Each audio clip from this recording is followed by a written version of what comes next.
Hello friends, welcome back to our channel conceptual Gyani. मेरा नाम है प्रिया ठाकुर और आज की इस वीडियो में हम बात करने वाले हैं एक बहुत ही इंटरेस्टिंग टॉपिक के बारे में जिसका नाम है स्टार्टअप फाइनेंसिंग। तो दोस्तों, जैसा आजकल हम देख ही रहे हैं, इंडिया में एक स्टार्टअप की लहर सी आ गई है। यानी हर कोई अपना स्टार्टअप शुरू करना चाहता है, हर कोई एक बिजनेस शुरू करना चाहता है।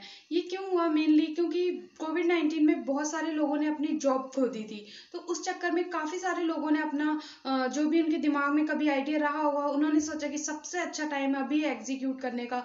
तो 2020 में और 2021 में भी काफ़ी सारे स्टार्टअप्स इंडिया में शुरू हुए हैं। स्टार्टअप पहले से भी होते रहे हैं और आज वो एक सक्सेसफुल ब्रांड भी बन चुके हैं। बट अभी रिसेंटली 2 सालों से कोविड-19 के बाद जो चेंजेस देखने को आए हैं, जो स्टार्टअप को लेके लोगों के मन में जो एकदम उत्साह है कि हमको भी अपना स्टार्टअप करना है, हमको भी अपना बिजनेस शुरू करना है, वो एकदम बहुत ही ज़्यादा नया है और इंडिया के लिए बहुत ही अच्छी बात है। तो आज हम बात करने वाले हैं दोस्तों स्टार्टअप फाइनेंसिंग के बारे में। यानी कि जब भी हमें कोई बिजनेस स्टार्ट करना होता है, स्टार्टअप स्टार्ट करना होता है, तो हमें हमारे दिमाग में सबसे पहली जो चीज़ आती है वो होती है पैसा। पैसा तो सबसे ज़रूरी है, आपको पता ही होगा। कुछ भी चीज़ आपको स्टार्ट करनी है, आपको पैसा तो चाहिए ही। तो स्टार्टअप की बात करते हैं तो इसमें एक टर्मिनोलॉजी होती है स्टार्टअप फाइनेंसिंग की, जिसके बारे में हम बात करेंगे। यानी कि स्टार्टअप के लिए आप कैसे कैसे फंडिंग कर सकते हैं, कैसे कैसे पैसा इकट्ठा कर सकते हैं, आज की इस वीडियो में हम जानेंगे। तो आइए चलते हैं स्टार्टअप फाइनेंसिंग को समझने की तरफ।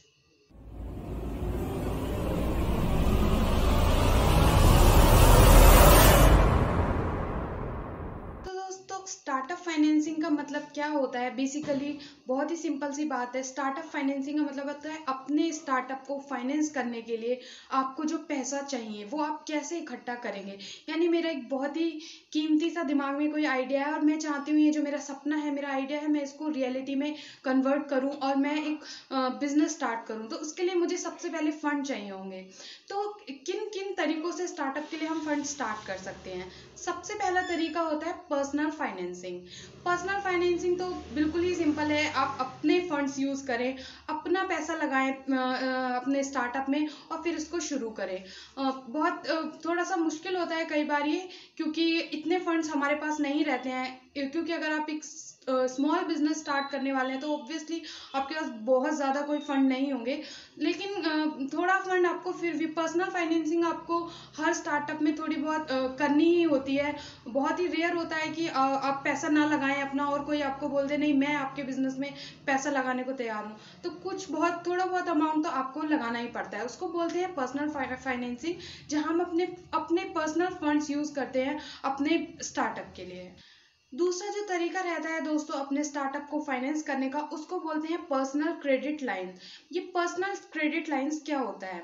इसमें रहता है एक हमारा फाइनेंशियल इंस्टीट्यूट और एक जो जिसको पैसा चाहिए, जिसका स्टार्टअप है। ठीक है, तो फाइनेंशियल इंस्टीट्यूट क्या करता है, आपको एक क्रेडिट लिमिट अवेलेबल करा देता है एक सेट टाइम पीरियड के लिए। यानी कि फॉर एग्जांपल 5 लाख रुपए फाइनेंशियल इंस्टीट्यूट आपको प्रोवाइड कराएगा और ये टाइम पीरियड बता दिया कि इस टाइम पीरियड में फॉर एग्जांपल 3 महीनों में आप इसको कभी भी निकाल सकते हैं। तो आप बोलेंगे ये तो बैंक से लोन लेने जैसा ही हो गया, लेकिन ये लोन से थोड़ा डिफरेंट होता है। कैसे डिफरेंट होता है? लोन में क्या होता है, जब भी आप लोन के लिए अप्लाई करते हैं, जिस दिन से आपका लोन सैंक्शन हुआ, आपको पूरा अमाउंट एक बार में मिल जाता है।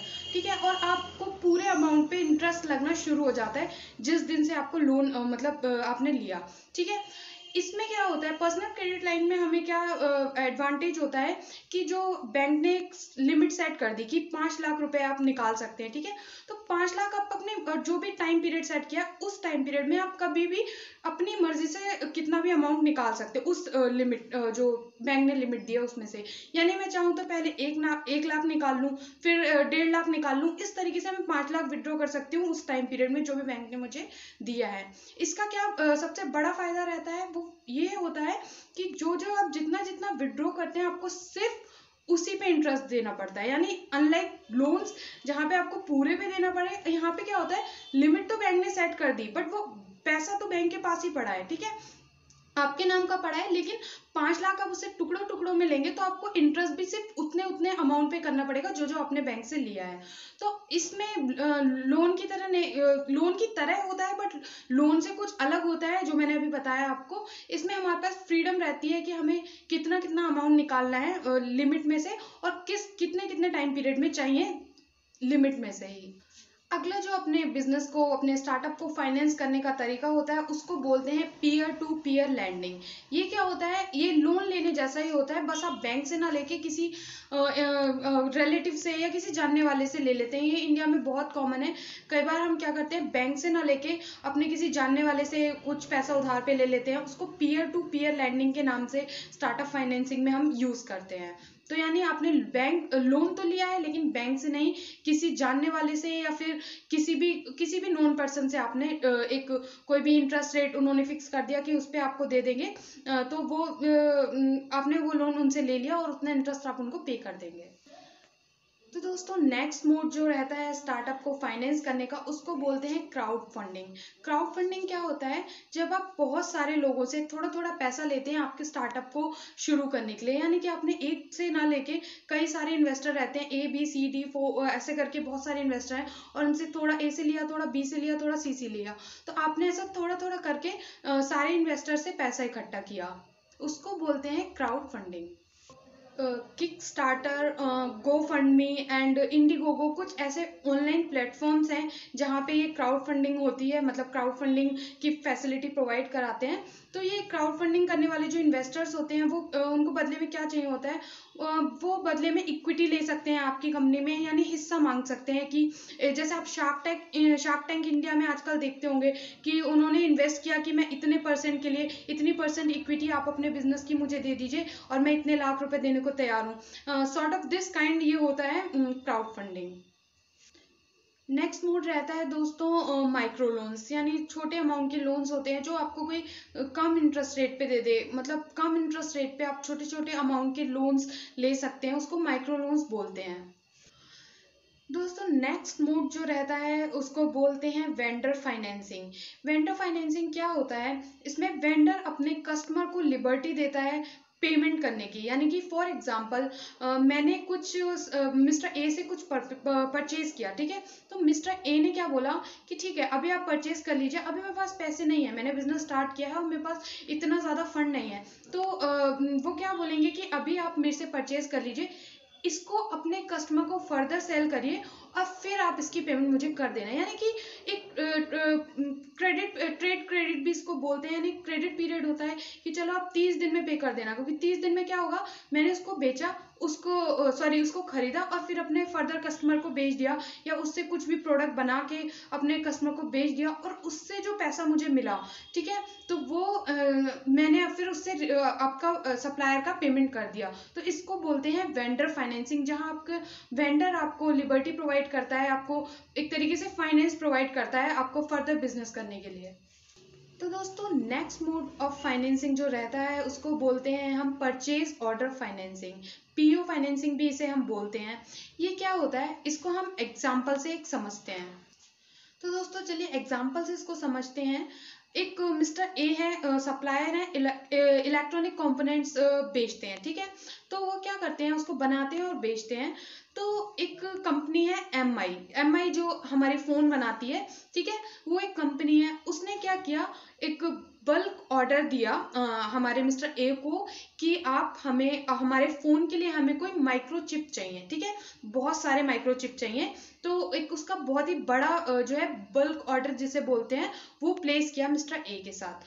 अब मिस्टर ए के पास क्या है, इतने फंड्स नहीं है कि वो इतने बड़े ऑर्डर को फुलफिल कर सकें, इतने बड़े ऑर्डर को बना सकें। अब उन्हें क्या करना है कि उन्हें फर्दर किसी मैन्युफैक्चरर से माइक्रोचिप बनाने के लिए कुछ कंपोनेंट्स चाहिए जो उनके पास इतने ज्यादा खरीदने के पैसे नहीं है। अब वो क्या करेंगे, वो बायर, यानी जो हमारा MI है वो बायर हो गया और मिस्टर ए सप्लायर हो गए। तो क्या हो गया, वो क्या करेंगे, मिस्टर जो ए है वो हमारे MI से बोलेंगे कि एक परचेज ऑर्डर बना के दे दीजिए, यानी MI क्या करेगा, एक परचेज ऑर्डर जो जितने भी माइक्रोचिप उसको चाहिए उनकी क्वांटिटी वगैरह सब लिख के एक परचेज ऑर्डर बना के मिस्टर ए को दे देगा। अब मिस्टर ए जाएंगे किसी फाइनेंशियल इंस्टीट्यूशन या फिर बैंक के पास, मिस्टर ए गए, ठीक है। तो जब फाइनेंशियल इंस्टीट्यूशन के पास गए हैं तो फिर उसके बाद वो पीओ यानी परचेज ऑर्डर, पीओ जिसे हम बोलते हैं, वो बैंक को दिखाएंगे। बैंक क्या करेगा, बैंक उनकी एप्लीकेशन करेंगे, ठीक है, पीओ दिखा के कि मुझे ऐसे ऐसे फंड्स की जरूरत है, ये ऑर्डर बनाना है। अब बैंक क्या करेगा, आपके एप्लीकेशन को रिव्यू करेगा, ठीक है, जो भी उनकी फॉर्मेलिटीज होती हैं लोन की जैसी, वो पूरी करेगा। तो उसको पता है कि एमआई तो इतना बड़ा नाम है, मतलब एमआई की क्रेडिट वर्दीनेस तो है, ठीक है, बहुत ज्यादा। तो यानी कि उसको पता है कि अगर आप एमआई का ऑर्डर बना के उसको ऑर्डर डिलीवर करेंगे तो एमआई तो आपको पे करेगा ही करेगा ना, वो ब्रांड के रेपुटेशन का सवाल है। वहां से तो ऐसा नहीं है कि वो आपका फ्रॉड कर लेगा, आपको पैसे नहीं देंगे, बहुत बड़ा ब्रांड है, ठीक है। तो बैंक क्या करेगा, आपको एक लोन प्रोवाइड करेगा। वो लोन कैसे प्रोवाइड करेगा, वो जो भी आपके परचेज ऑर्डर में, सबसे पहले तो जो भी परचेज ऑर्डर में जितना भी अमाउंट लिखा होगा कि इतने का एमआई ने ऑर्डर प्लेस किया है या जो भी है, तो उस अमाउंट का 30 to 70% बैंक आपको देता है। यानी कि पूरा पैसा बैंक आपको नहीं देगा, 30 to 70% ही बैंक आपको देगा, और कुछ पैसा यानी कि आपको अपनी तरफ से लगाना ही पड़ेगा, ठीक है। तो फिर बैंक क्या करेगा, उसका 30 to 70% के बीच में जो भी प्रोपोर्शन बैंक को ठीक लगे आपके एप्लीकेशन के हिसाब से, वो उतना लेगा। और क्या करेगा, डायरेक्टली सप्लायर को फर्दर जिससे खरीदना था यानी मैन्युफैक्चरर जो था, उसको वो पैसा दे देगा। तो आप मिस्टर ए क्या करेंगे, उस मैन्युफैक्चरर को जब बैंक ने पैसा दे दिया, उनके बिहाफ पे पेमेंट कर दी, अपना मिला के जो भी उन्होंने पूरा पेमेंट किया, वहां से सब सामान लिया, अपना माइक्रोचिप बनाया और एमआई को क्या किया, डिलीवर कर दिया। इससे क्या हुआ, एमआई का मतलब ऑर्डर फुलफिल हो गया, ठीक है, मिस्टर ए की ऑब्लिगेशन भी खत्म हो गई। अभी जो भी बैंक के जो चार्जेस वगैरह लगते हैं वो रहते हैं नॉर्मल, जो भी एप्लीकेशन के या लोन के केस में जैसे भी रहते हैं। पर इसे क्या होता है, इसको बोलते हैं परचेज ऑर्डर फाइनेंसिंग। यानी आप बैंक को परचेज ऑर्डर अपने बायर का दिखा के, जो आपके बायर ने आपको परचेज ऑर्डर दिया है वो दिखा के आप फाइनेंस करा सकते हैं अपने ऑर्डर को। तो ये एक मोड होता है, ये भी एक मोड होता है स्टार्टअप फाइनेंसिंग का। तो दोस्तों आज हमने बात की अपने स्टार्टअप को आप कैसे कैसे फाइनेंस कर सकते हैं, क्या टर्मिनोलॉजी रहती है स्टार्टअप्स के केस में स्टार्टअप फाइनेंसिंग को लेके। आई होप ये वीडियो आपको हेल्प करेगा। और आज के लिए इस वीडियो में इतना ही, और बाकी take care and bye bye.